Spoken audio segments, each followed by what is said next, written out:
Hello, new viewers.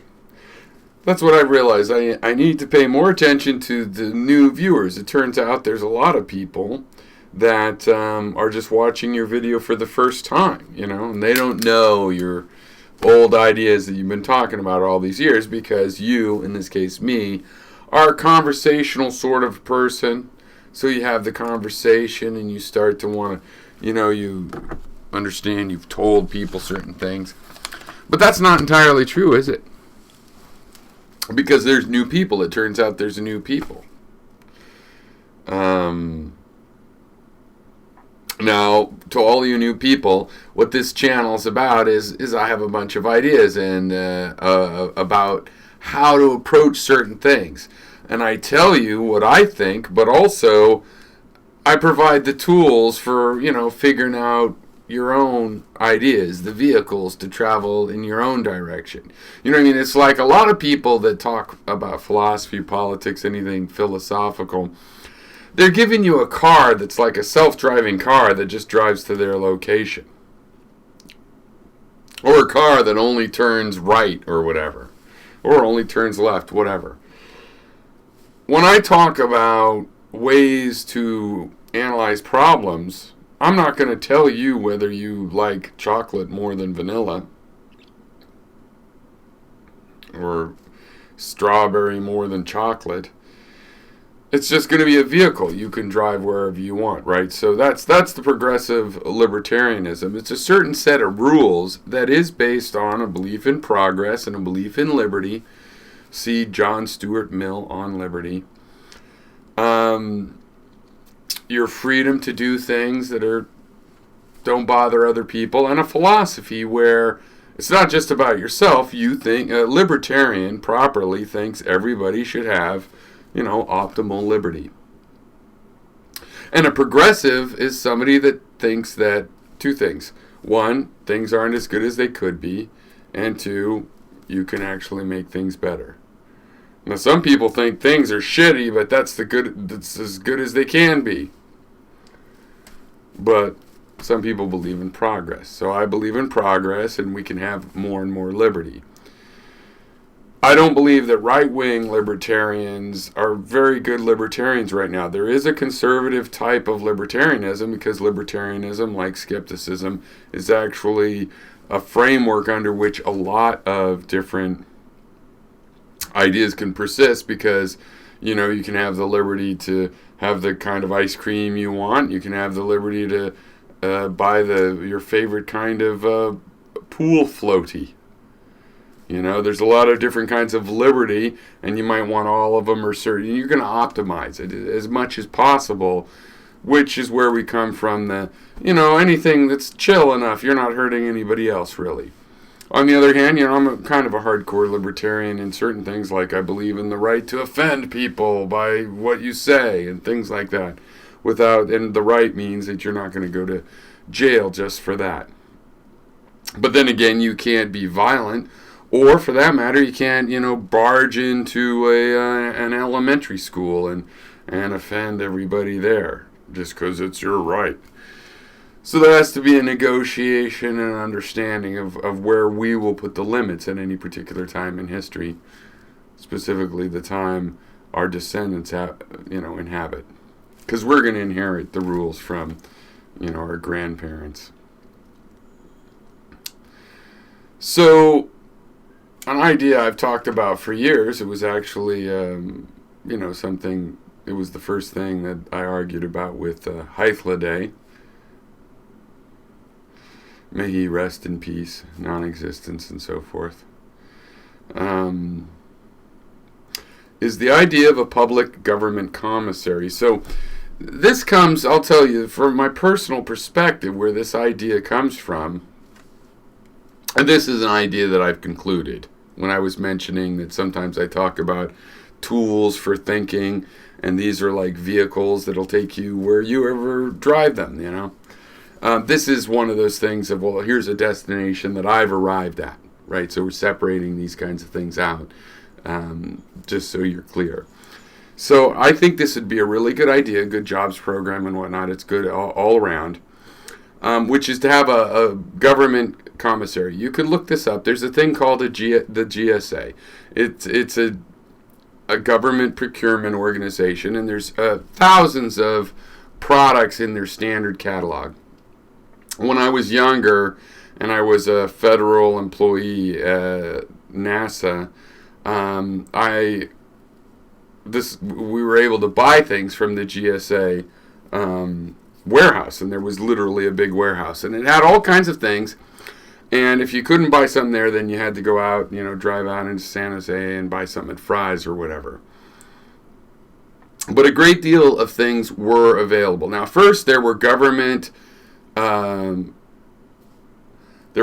supplies which are only created for the government. Contractors do them. There's actually, I think it's a deaf and blind organization that made these things for years. But so like pens, it really comes down to the pens. I just loved these black government pens you'd be able to get.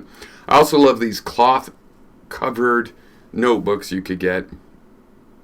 And there's also, besides basic office supplies, utilitarian office supplies where the ink is, full to the top and stuff. And, your budget has to buy them from this warehouse, but at cost. So, a cloth-covered, hardbound notebook with lined paper in it was like $125, but that's back in the, the late 80s. But still, it'd be a couple bucks. Much cheaper than if you were buying something like this in Staples. And Staples, of course, is cheaper than the old office supply stores we used to have at the time. But anyway, I really like the pens. I like some of these office supplies. And also there are cleaning supplies. Because imagine all the places, the buildings, and that the government has to have a supply for moppings, right? So they make this, and they get them really cheap. And the company that makes it makes a ton of money steadily, just because there's so much that needs to be produced in these categories. And then, of course, there's actually thousands of more things that the government is contracted with to get, a decent rate. And it's not always dirt cheap like pens that have been made the same way for 100 years or something, but it's also, or 50 years, whatever, changing slowly. But it's also things, like, back in the late 80s, we needed digital, computer tapes to record, archive information and things. And in that case, they were just regular, Sony or whoever made the tapes. And there was a government contract to get them, at a little bit of a bulk discount. Now, I don't see why and I've never seen why the United States citizens, that's our tax money buying those and making those contracts. We should be able to buy things at that price. So the things the government has made specifically for it to a government specification, like notebook, or things that it gets because it acknowledges that, there's something out there in the market that it needs, like laser pointers or whiteboards, something that it's not making directly for itself, but it gets kind of a bulk discount on. Or a good example of that would be, a projector, to project your slides and stuff. It really could be anything, because to a certain degree it's whatever the government can negotiate for. There should be stores, and we should be able to buy at the online stores, these products as citizens.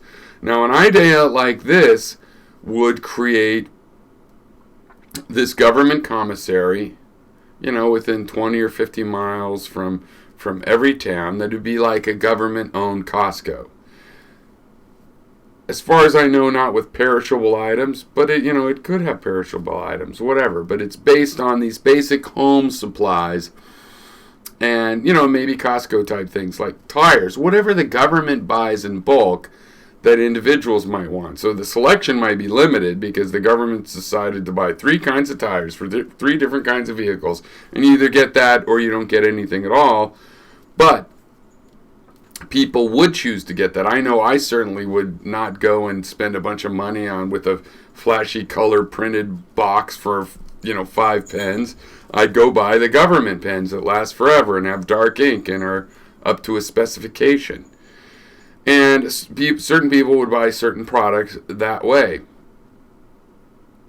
And it would provide a jobs program.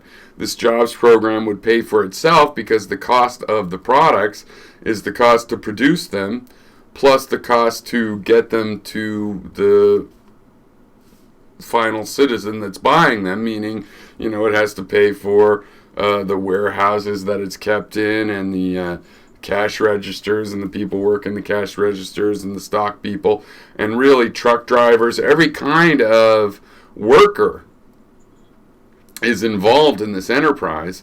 And so you'd have billions of dollars of jobs which are actually paid for on a margin of the people that buy the products, how much those products cost, plus the margin to pay the workers.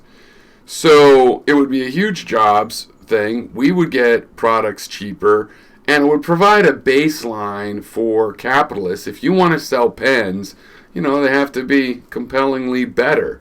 This wouldn't hurt people making, $100 custom executive pens. Those pens are still just as special.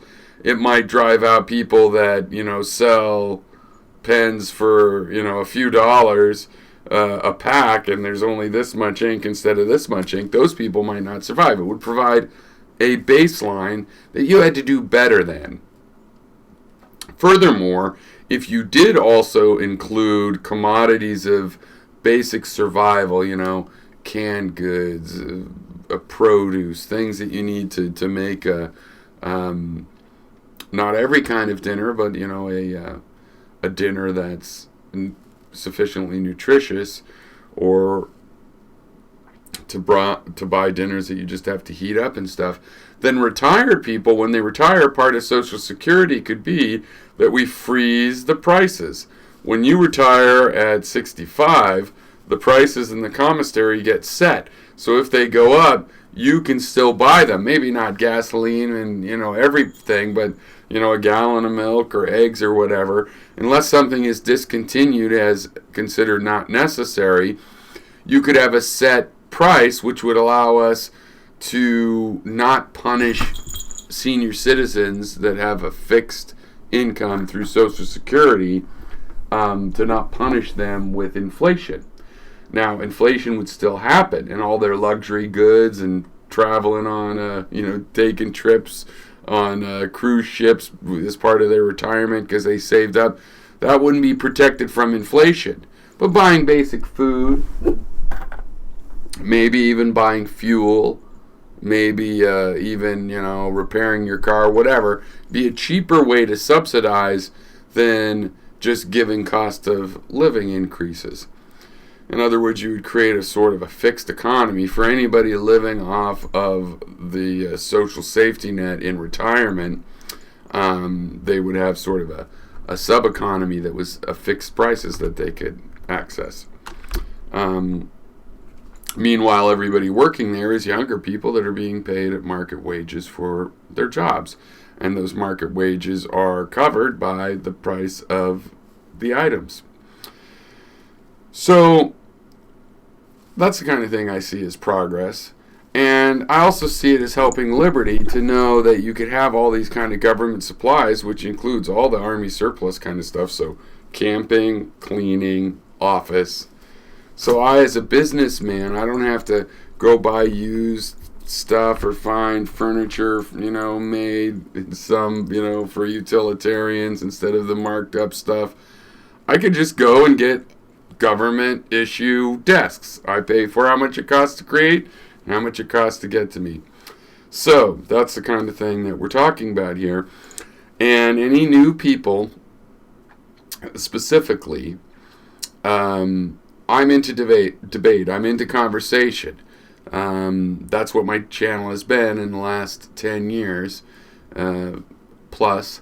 Is wanting to have conversation. Now, it's an interesting thing that's happened to our public dialogue. It's a little bit toxic, as they say. Now, I can give as well as I can take, and I can take pretty well. So we can work that out, try to be polite, but if we get, a little upset, we can handle that, get ourselves calmed down again. If you want to have a one-on-one conversation with me, we'll do that over a Google Hangout. You leave a comment down below. You don't have to bother to subscribe or not. I mean, that's up to you. You know how all the notifications work. This is not a monetized channel. I might write, I might publish one of the books that I've been writing my whole life, and say, hey, you should buy that book. But I haven't yet. But I'm not putting up ads. This is not monetized. This is to help my fellow man, as Hythloday suggested, help a brother out, give people good ideas that can help them in their life. Have faith in people that by giving you smart ways to think that you won't try to outsmart us, you'll try to work together with us. But if you don't, we're not too worried about that either. But so all of you newcomers, anyone that is brave enough that wants to have a discussion, a debate, an argument, or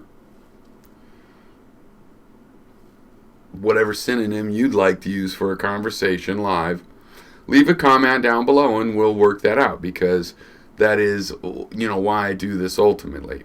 But the point of this show, ProGlib, about politics, is to give both ways of thinking, approaches that people can use to get to their own destinations, while also telling you a tour or two or three, including some stop-offs that I have come to, like the idea of a public commissary, which I bring to you today in honor and memorial of Hythloday.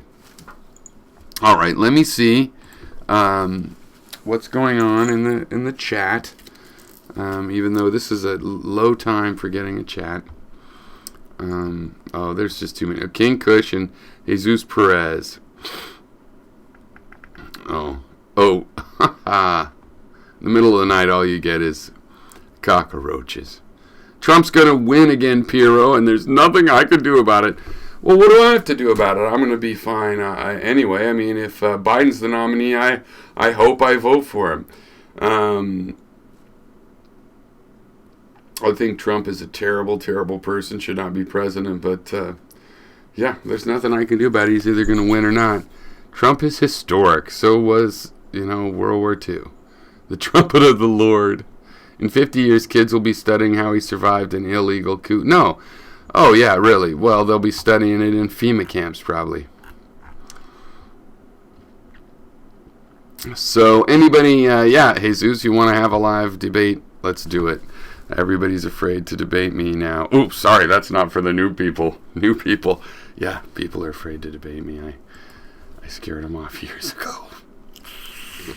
Not supposed to say that. No, but you're new and strong. You can handle it. Cheers. Have fun.